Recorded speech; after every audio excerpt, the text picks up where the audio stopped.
এই মুহূর্তে পাওয়া সর্বশেষ বাংলা সংবাদে আপনাকে স্বাগতম। শুরুতেই শিরোনাম। জুলাই ও আগস্টের মধ্যেই ভোটের আয়োজন করা সম্ভব, ইউনূসের ওপর চাপ বাড়ালেন বিএনপি নেতা ফখরুল। পরেই জানাবো নির্বাচন নিয়ে তাড়াহুড়া করতে চায় না জামায়াত ইসলাম। এরপরেই জানাবো শেখ হাসিনাকে ফেরানোর চেষ্টা করছে ভারত। জানিয়ে দিব আওয়ামী লীগকে পুনর্বাসনের চেষ্টা করলে প্রধান উপদেষ্টার বিরুদ্ধেই আন্দোলন হবে, গণ অধিকার পরিষদের হুঁশিয়ারি। এবং সর্বশেষ জানাবো হত্যার চক্রান্ত, অল্পের জন্য বেঁচে গিয়েছি কথা বলতে গিয়ে কেঁদে ফেললেন শেখ হাসিনা। শুনছিলেন সংবাদ শিরোনাম, এবারে বিস্তারিত। জুলাই ও আগস্টের মধ্যেই ভোটের আয়োজন করা সম্ভব, ইউনূসের উপর চাপ বাড়ালেন বিএনপি নেতা ফখরুল। অন্তর্বর্তীকালীন সরকারের প্রধান উপদেষ্টা মোহাম্মদ ইউনূস জাতীয় দিবসের ভাষণে জানিয়েছিলেন, চলতি বছরের শেষে কিংবা আগামী বছরের গোড়ায় বাংলাদেশে জাতীয় সংসদ নির্বাচনের আয়োজন করা সম্ভব। কিন্তু প্রাক্তন প্রধানমন্ত্রী খালেদা জিয়ার দল বিএনপি সরাসরি এ বিষয়ে দ্বিমত পোষণ করল। দলের মহাসচিব মির্জা ফখরুল ইসলাম আলমগীর বলেন, আমরা মনে করি চলতি বছরের জুলাই আগস্টের মধ্যেই জাতীয় সংসদের নির্বাচন আয়োজন করা সম্ভব।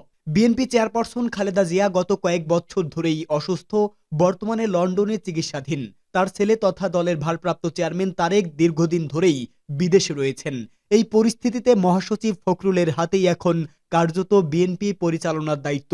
গত 5 আগস্ট শেখ হাসিনা প্রধানমন্ত্রী পদে ইস্তফা এবং ঢাকা ছেড়ে দিল্লিতে আশ্রয় নেওয়ার পরে প্রাথমিকভাবে ইউনূস সরকারের সঙ্গে বিএনপির সখ্য ছিল, কিন্তু নির্বাচনের জন্য তাগাদা দিয়ে ক্রমেই জামায়াত ইসলামীর সঙ্গে দূরত্ব বাড়াচ্ছেন ফখরুল। রাজনীতি, অর্থনীতি ও প্রশাসনের সার্বিক সংস্কার কর্মসূচির নাম করে ইউনূস এবং অন্তর্বর্তী সরকারের শামিল বৈষম্য বিরোধী ছাত্র আন্দোলনের নেতারা ভোট পিছিয়ে দিতে চাইছেন বলেও অভিযোগ তুলেছে খালেদার দল। বিএনপি সর্বোচ্চ নীতি নির্ধারণ মঞ্চ স্থায়ী কমিটির বৈঠক হয়েছিল। দলের ভারপ্রাপ্ত চেয়ারম্যান তারেক রহমান লন্ডন থেকে ভার্চুয়ালি সভাপতিত্ব করেন ওই বৈঠকে। তারপরেই সাংবাদিক বৈঠক করে ভোটের জন্য সরকারের উপর চাপ বাড়িয়েছে বিএনপি। ফখরুল বলেন, আমরা মনে করি যে হেতু নির্বাচন কমিশন গঠন হয়ে গিয়েছে, তাই গভর্নেন্সের মোটামুটি একটা স্টেবিলিটি এসেছে। সংস্কার সংক্রান্ত কমিশনের প্রতিবেদনে এসে যাবে, সুতরাং মনে হয় না নির্বাচন আরো বিলম্বিত করার কোনো কারণ আছে। যত বিলম্ব হচ্ছে ততই রাজনৈতিক ও অর্থনৈতিক সংকট বৃদ্ধি পাচ্ছে। নির্বাচন নিয়ে তাড়াহুড়া করতে চায় না জামায়াত ইসলামী। নির্বাচন নিয়ে তড়িঘড়ি করার পক্ষে নয় বাংলাদেশ জামায়াত ইসলামী। আবার চলতি বছরের জুলাই আগস্টের মধ্যেও নির্বাচনের যে দাবি বিএনপি জানিয়েছে তা নিয়েও আপত্তি নেই দলটির। তবে জামায়াতে ইসলামী মনে করে নির্বাচন নিয়ে বেশি তাড়াহুড়ো করলে সংস্কার বিলম্বিত হতে পারে। সংস্কার কমিশনের দেওয়া প্রস্তাবনা পরিচালনা করে নির্বাচনের সুনির্দিষ্ট সময়সীমা নিয়ে প্রস্তাব দেবে জামাত। 5 আগস্টের পট পরিবর্তনের পর জাতীয় নির্বাচন কবে হচ্ছে তা নিয়ে আলোচনা আরও বেগ পেয়েছে। অন্তর্বর্তী সরকার নির্বাচনের একটি সম্ভাব্য সময়রেখা দেওয়ার পর বিভিন্ন রাজনৈতিক দল তাদের অবস্থান জানাচ্ছে। এরই মধ্যে জাতীয় নির্বাচন আয়োজনের সময়সীমা নিয়ে দলের অবস্থান আরও স্পষ্ট করেছে বাংলাদেশ জাতীয়তাবাদী দল বিএনপি। চলতি বছর জুলাই ও আগস্টের মধ্যেই নির্বাচনের কথা বলছে বিএনপি। তবে নির্বাচন নিয়ে এখনই খোলাসা করে কিছু বলছে না জামায়াতে ইসলামী। দলটির সহকারী সেক্রেটারি হামিদুর রহমান আজাদ বলেন, নির্বাচন নিয়ে তাড়াহুড়ো না করে প্রয়োজনীয় সংস্কার করার পক্ষে জামাত। তিনি বলেন, নির্বাচনের সময়সীমা দিয়ে দলীয় কোনো সিদ্ধান্ত না হলে সংস্কার কমিশনের দেওয়া প্রস্তাব পর্যালোচনা করে এই বিষয়ে সুস্পষ্ট সিদ্ধান্ত জানাবে দলটি। শেখ হাসিনাকে দেশে ফেরানোর চেষ্টা করছে ভারত। বিএনপি সিনিয়র যুগ্ম মহাসচিব অ্যাডভোকেট রুহুল কবির রিজভী বলেছেন, সংখ্যালঘুদের নির্যাতন করা হচ্ছে দাবি করে এখনো বাংলাদেশ নিয়ে ধারাবাহিক অপতথ্য প্রচার করছে ভারত। যখন তারা দেশে অপতথ্য দিয়ে আর লাভ হচ্ছে না, তখন আধিপত্য মানসিকতা থেকে কাঁটাতারের বেড়া দিয়ে উঠে পড়ে লেগেছে। বাংলাদেশ নিয়ে এলোমেলো এসব কথা বলার পেছনে শেখ হাসিনাকে ফেরানোর চেষ্টা করছে ভারত। রাজধানীর বাড্ডায় দলের ভারপ্রাপ্ত চেয়ারম্যান তারেক রহমানের নির্দেশে জুলাই আগস্টের ছাত্র জনতার অভ্যুত্থানে শহীদ পরিবারের মাঝে বিএনপির পক্ষ থেকে সহায়তা প্রদানকালে তিনি এসব কথা বলেন। এ সময় রিজভী বলেন, দেশের অস্থিরতা ঠিক করার জন্য যত দ্রুত সম্ভব রাজনৈতিক শক্তির হাতে ক্ষমতা হস্তান্তর জরুরি। একই সাথে তিনি প্রত্যেক শহীদ পরিবারের অন্তত একজনকে সরকারি চাকরি দেওয়ার ব্যবস্থা করতে অন্তর্বর্তী সরকারের প্রতি দাবি জানান। তিনি বলেন, ঘনিষ্ঠ ব্যবসায়ীকে দিয়ে লন্ডনে দামি প্লট নিয়েছে শেখ হাসিনা। হাসিনা নিজের ছেলে ভাগ্নে ভাগ্নিকে পাচার করা টাকা দিয়ে তাদের জন্য পৃথিবীকে স্বর্গ বানিয়ে রেখেছে।